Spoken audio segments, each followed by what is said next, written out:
What's going on, movie meals? Look at the title, Tiger King. I saw this thing like a week ago.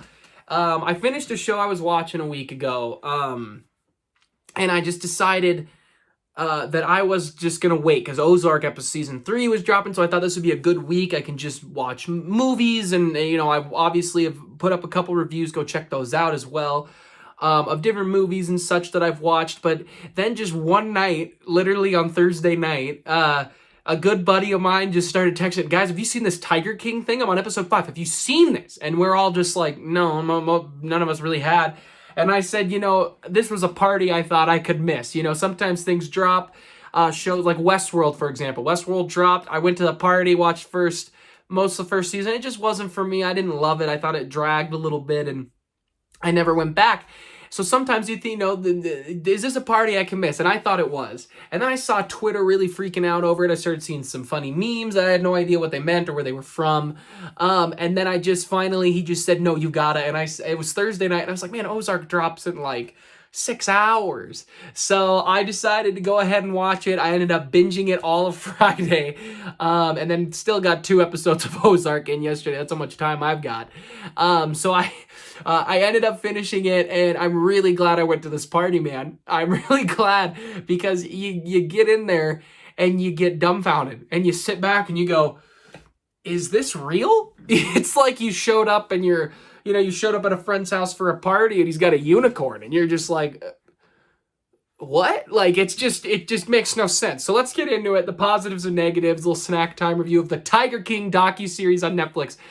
So like I knew that some people had bought animals, like tigers and stuff like this, and raised them, and I knew about some of the zoos, not these specific ones, but I knew like in the ethosphere, I knew that was out there. I knew people did that. But outside of that, I didn't know anything. Let alone that there was a war going on between this Joe Exotic guy and this girl in Florida, and just everybody hating each other. And this thing is pure lunacy. Every episode you have to continue. I mean, there's ideas that the one girl fed her husband to the tigers. Are you kidding me? There's the Joe Exotic guy is absolutely, I mean, he's crazy. I don't know any way to put it. This dude is whack. I mean, he's in prison. I probably should throw a spoiler warning up, so I'm gonna put that in the title so people know, because I just spoiled it. So I'm gonna go ahead and make this a spoiler review. So yeah, he ends up in prison for everything he's done in the end. I don't even know how to review this because it's just so whack. I'm thinking about it and I'm getting confused again and of what I witnessed. Obviously, I hate the idea of this. There should not be these type of tigers in captivity, not in this type of environment. Absolutely, I can't believe some of the things these people said and did. That this is true. That it happened not that long ago. I mean, people are threatening to kill each other. They're hiring people to kill each other, and people who are just okay with it.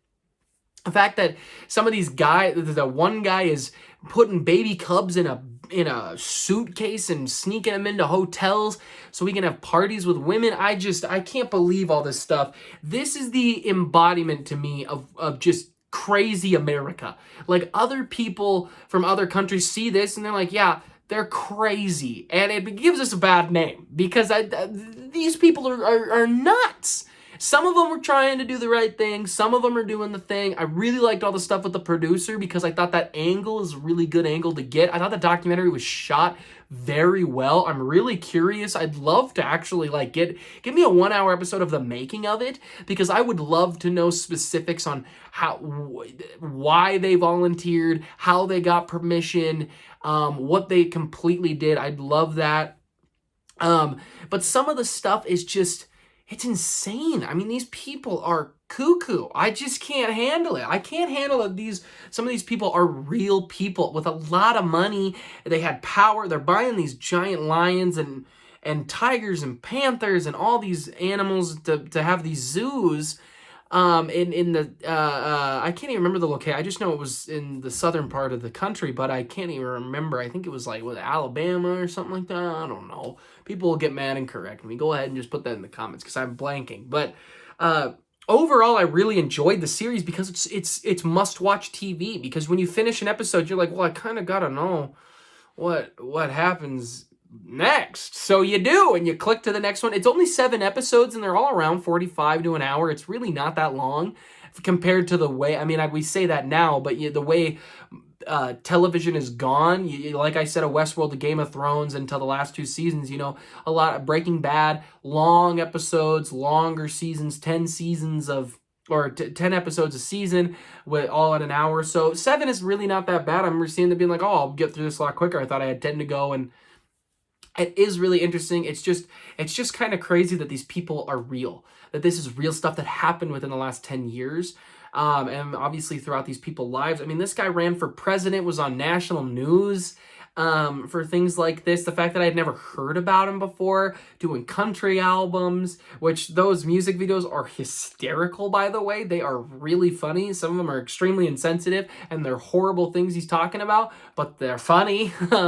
But overall, I thought this docuseries was really good. Netflix is so good at their docuseries that they dive into some of the things like this that you wouldn't think of. They give funding to filmmakers to let them do these type of projects, and I loved it. I loved the way it was shot and directed and brought together.